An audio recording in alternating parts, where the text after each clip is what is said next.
Hello everyone, it is me, MrSneakyy, and there's major changes coming up to the game, coming very soon. So I know it's been a bit delayed, but there's been a lot going on. So without further ado, let's go over the migration changes, Behemoth changes, and more coming in this next patch notes.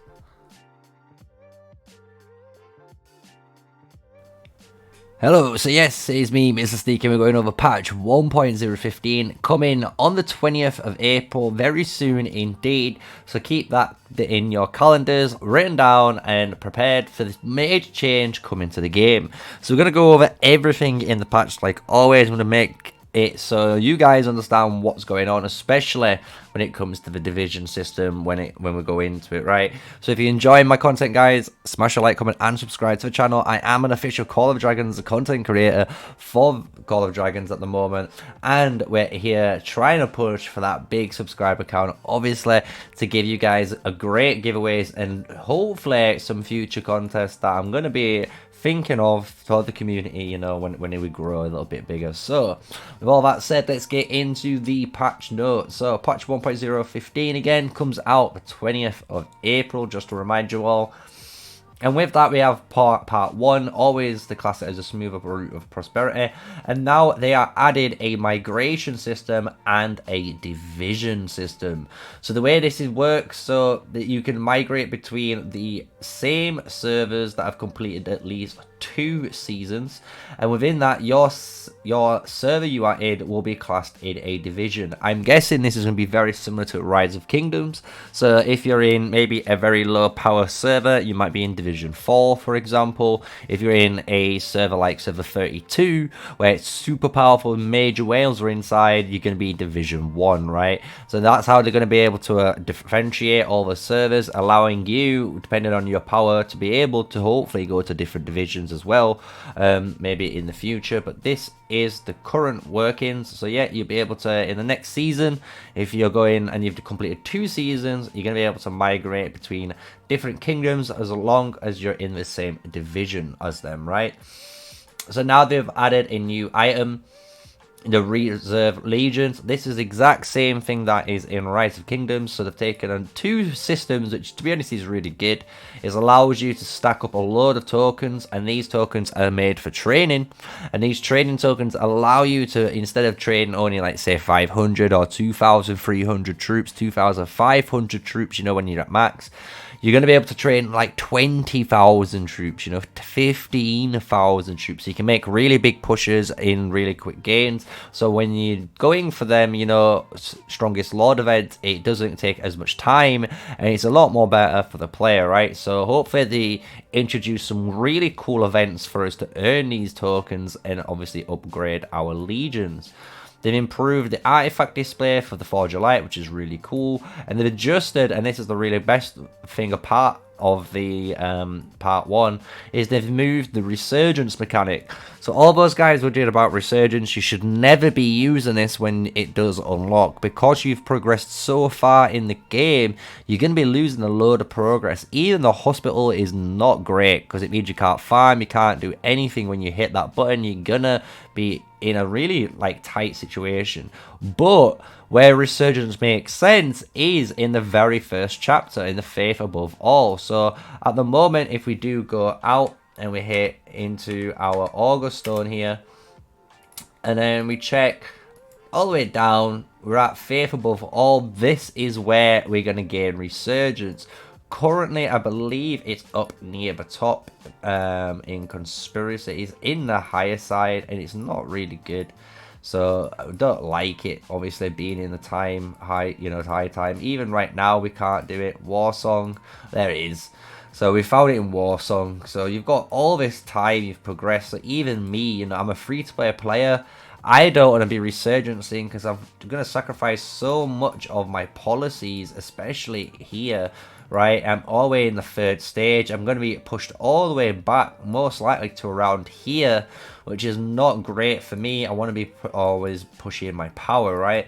So that's why we don't want to be resurging. However, Resurgence makes sense when you are obviously going to start a new account, because if you're starting a new account and you're in the wrong region to your friends, when you're only having like 1,000 power, you know, you just come out tutorial, you can research to the correct region and make sure you start in with all your friends and you're all starting together, and you can go from there, right? So it makes sense for this mechanic to be removed in this area. So do like this change very much. I know it's going to be very beneficial for all the new players coming in the game, and it does solve the migration to different regions problem, right?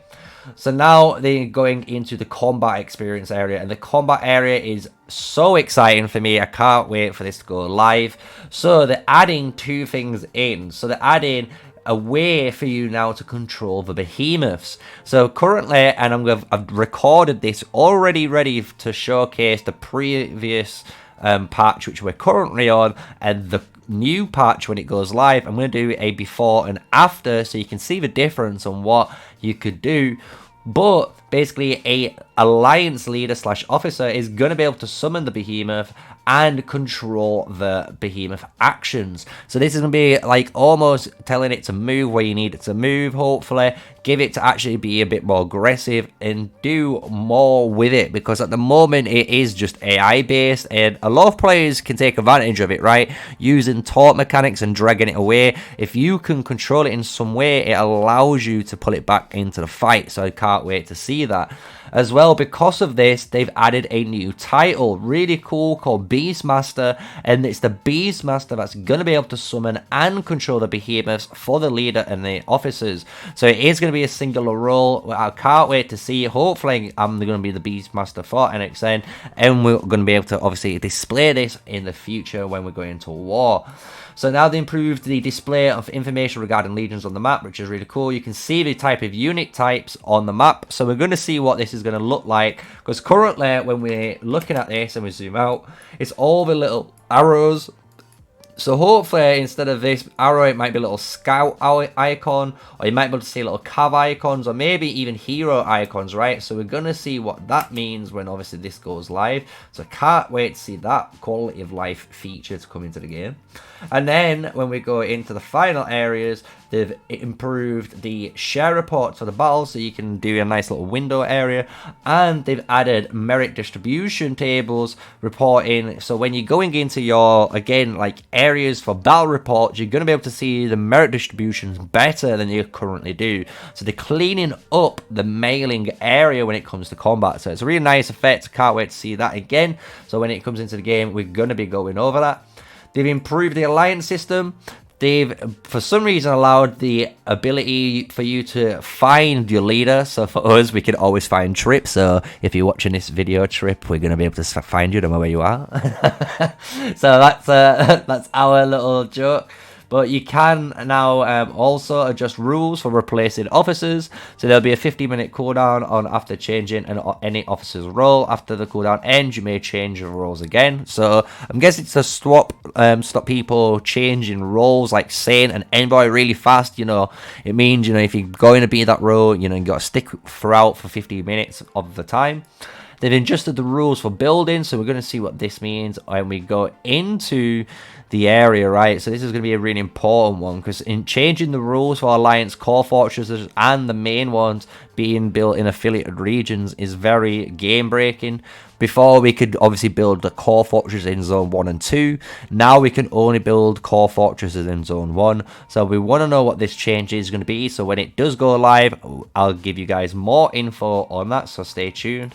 So we're coming to the end of the areas. We have the more beautiful Tamaris. This is where you get a nice bit more of a change. So you get to improve the Spring Wardens building visuals. So I actually think the Spring Wardens have some beautiful buildings. I think they've got the best buildings in the game. So I don't know what this means. So hopefully they don't change them too much. I love how they look already. So we're going to see what this means again. They've improved the visuals for the text screen. So hopefully the text screen's a bit more clearer. So this is going to be a big switch up again on the 20th when it comes. And then they've introduced incredible story content. So if you've watched some narrations and you want to rewatch them, you can. So if you're looking for the story content, I can now give you it. So if you want to, smash a comment below, guys. And if you want story, you know, just let me know, and I'll put the put it in the pipeline. You know, I'll go over the story, because I know bits and bats of the story already, and it's been really fun covering what I have. And now they've added the ability to skip hero dialogues, which is really good, since you do see a load of hero dialogues in the game, so being able to skip is a really good quality of life change that I know a lot of players will appreciate, but I know other players don't mind because they might want to listen and, you know, watch them all. But I know a lot of people will want to skip, so that's fine. And then the really big change, and I've left it to the end, and this is a crazy one. They've added Bahkshi to the gold chest, and that is correct, guys, to the gold chest. So if you're wondering what that means, if we go right here to the altar where you can summon in this gold chest, we've got MrSneakyy, Garwood, Nico, Fear, and Valen. And in the ranks, we're going to get Bahkshi added. So, I wondered what that means. Does that mean they're going to be adding a new cavalry hero for the wheel instead? And putting 2 cavalry heroes here? Who knows? You know, let's keep our conspiracies in the comments below. I'd love to hear you guys' thoughts. But that is pretty much it, guys, when it comes to the patch. So if we go back quickly to the patch and not to our strongest Legion rankings there. But that is it. Right at the end, you get to click this button. You guys should always click it, fill it out, and you get 500 gems, which I'm going to do once this video ends. But that is patch 1.015, guys. Nice and easy. I hope you guys enjoy it. Like I say, I am going to cover the Behemoth change really well. I've already recorded the before footage, so when it comes out on the 20th of April, I'm going to be able to record the current new controls, as well as that Beastmaster title and icon, which hopefully looks sweet in the Alliance officers area. So if you thought this was informative for patch 1.015, let me know, guys, in the comments below, and smash a like, comment, and subscribe to the channel for more Call of Dragons content with me, MrSneakyy. And until next video, stay safe, stay sneaky, and peace out.